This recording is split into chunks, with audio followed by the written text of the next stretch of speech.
IGN's Rewind Theater brought to you by Destiny, coming spring 2014. Pre-order now for exclusive access to the beta. Hello everyone, my name is Scott Lowe, this is Mitch Dyer. Hi! And we are checking out the new Squads mode trailer for Call of Duty Ghosts. Ghosts! So if you're unfamiliar, Squads is the new kind of semi-co-op, semi-adversarial, even single-player or multiplayer experience that they're developing for Ghosts. It basically allows you to create an AI squad to, so you can battle against each other and kind of rank up that way, and it's kind of like this AI experience. So let's go ahead and back things up so we can scrub through this a little bit. All right. So obviously within the menu here, you basically create a number of custom soldiers that can have different loadouts and styles of play, so like snipers versus running gunners. You build kind of a small army of people for you to jump between in multiplayer matches. Like in the competitive side, you'd be like, oh, instead of picking my dumb sniper loadout, I have a person who is a sniper. Yeah, so you can name these characters, and they each have their own unique personality based on the weapons and loadout you give them. So it's kind of interesting. So when you jump into Squads, there are a number of modes that you can actually get into, which we're looking at here. So Squad Assault is basically, either you're playing with your friends or against your friends with their AI squad. So it's kind of like a TDM. And your squad, it's always like a friend's squad on the opposing team. So like, so it'll be you and me as opposed to me and some random dude. Yeah, or you could play against randoms, but it's up to up to 6 players in a single game. So you can have 6 human players, that is, in addition to the AI support. And then you got Squad v Squad, which is purely one person with their squad and the other person with their squad, and it's kind of just like a traditional TDM. Safeguard is basically Horde mode, which is interesting. It's survival. You fight waves until you die. And then Extended and Infinite just basically change the way, the number of resources you have, or how many waves of hordes you have to reach.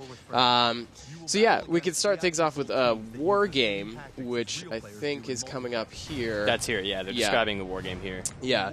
So War Game's kind of interesting. Mitch, can you break it down? I'm actually not intimately familiar with War Game, if I'm being honest. But to my knowledge, is this the mode where you have 6 guys in your squad and you're fighting against AI who behave kind of like people? Yeah. The idea is that if you have a guy with an SMG, he'll behave like a guy with an SMG. Which means he's going to close gaps. He's going to be mid-range. He's not going to stand on a building and try to snipe somebody with an MP5. Yeah, it's a little more freeform in that it can be multiple players, it can be just you, and it's a little more kind of focused on just random TDM. Yeah, the idea is to let you play against AI that feels like you're playing in a multiplayer match. Yeah. All the while, Scott is leveling up his characters and getting XP. Well, and that's kind of the cool thing. Across all of these modes, you can continually get consistent, unified XP. You get XP when you're not playing. Yeah. That's awesome. So when another player, plays against your squad and match makes against your style of players, depending on how your team does, that will actually influence your XP. Yeah. And obviously this is all an offline mode potentially if you just want to play, kind of just play with your squad by yourself. So that's really, really cool. I'm all about the unified XP systems in these next-gen shooters. Yup. So ahead and scrub ahead. I mean, you get the same kind of perks and resources that you do in multiplayer, the same unlocks. Yep. Customization options, obviously, so you can have your specific characters. Each character has their own unique look, just like your own individual multiplayer character, which is really interesting. Yeah. So each team that you build can have its own unique look and feel. So you can have a stealth team that's all decked out in black. That'll be me. Just everyone with silenced sniper rifles. Everyone. Although I'm actually really excited to see how the kind of the horde mode works out, because if you look at it here, this is pretty chaotic. Yeah, that's a lot of dudes, right? There's a guy there defending his teammates with a big shield, the guys with big heavy machine guns. Yeah. Well, and I just love this new scope that they're developing for snipers. Let me see if I can thermal to it. Yeah, no, this one where you have the kind of situational awareness, where you can see around it. Yeah. The sniper rifles in Ghosts look pretty incredible. It's funny, I didn't really think that it mattered that much to me until I played the Battlefield 4 beta, and I was like, wait, where'd it go? Why is it all black on the rim? Why can't can I see anything? Like, yeah,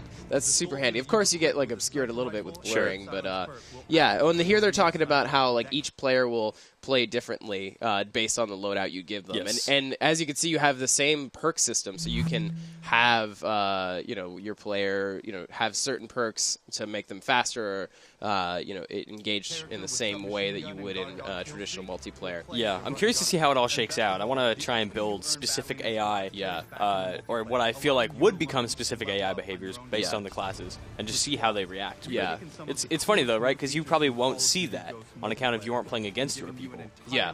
I mean, so it's interesting. I mean, I'm really excited about squads. I think there's a lot more to see and play because no one's actually played it had a chance to play it yet. And, obviously we'll learn more as time goes on. Heck yeah, man. Until then, stay tuned to where? IGN.